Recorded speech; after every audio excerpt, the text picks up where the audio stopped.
Hello বন্ধুরা, কেমন আছো সকলে? আশা করছি সকলেই খুব ভালো আছো, আর আমরাও খুব ভালোই আছি। আর আমার আবারও আরেকটি নতুন ভিডিওতে তোমাদের অনেক অনেক স্বাগত জানাই। দেখো, আজকে কিন্তু আমি কোনো রকম সবজি রান্না করছি না। রান্না বান্না করতে আজকে অনেকটাই দেরি হয়ে গেছে, তো আজকে আমি একটুখানি জলখাবার বানাচ্ছি প্রথমে, তারপর কিন্তু রান্না করব। তো আজকে আমি চাউমিন বানাচ্ছি এখানে। তো এখানে আমি সমস্ত সবজিগুলো কেটে নিয়েছি। এখানে পেঁয়াজ, টমেটো, রসুন, পেঁয়াজ কুচি, একটু বীজ ছিল সেটাকেও আমি দিয়েছিলাম। এগুলো ভালো করে মিহি করে কুটে নিয়েছি। আর চাউমিনটাকে কিন্তু আমি জলে একটু বয়েল করে নিয়েছি, সামান্য একটু তেল দিয়েছি আর একটু সাদা তেল, একটু লবণ দিয়ে আমি এটাকে সিদ্ধ করে রেখেছি। আর জলটাকে ঝরিয়েও রাখলাম। তারপর কিন্তু আমি আবারও কড়াইতে তেল দিলাম এটাকে রান্না করার জন্য। তো রসুন দিলাম কিছুটা পরিমাণ, আর কিছুটা পরিমাণ পেঁয়াজ দিলাম।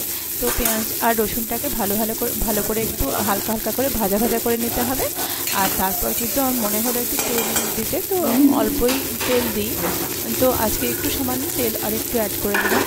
তো যেহেতু বাচ্চারাও খাবে, সবাই খাওয়া হবে, ওই জন্য তেল বা অন্যান্য মশলা একটু কম করেই দিলাম বাড়ির খাবারের মতো।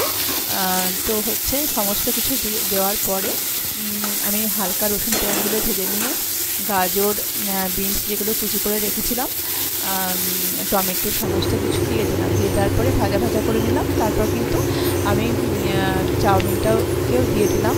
দেওয়ার পরে আমি এবারে করে নিচ্ছি, ভালো করে নেড়েচেড়ে নিয়েছি। এবং তারপর আমি টমেটো সসটা অ্যাড করে দিলাম। আর তারপর কিন্তু আমি একটু সামান্য বাটার দেবো, দিয়ে নামিয়ে নেব। আর বাটার বলছি এতক্ষণ দাঁড়িয়ে থেকে দিয়ে তারপর কিন্তু আমি নামিয়ে নেব। আর এখন কিন্তু রেডি হয়ে গেছে। এবারে কিন্তু আমি প্লেটে তুলে দেবো আর সকলকে দিয়ে আসবো। তো আজকের ভিডিওটা কিন্তু এই পর্যন্তই ছিল। আর তোমাদের কেমন লাগলো তা অবশ্যই আমাকে কমেন্টে জানাবে। যদি ভালো লেগে থাকে একটি লাইক করবে, সাবস্ক্রাইব করবে।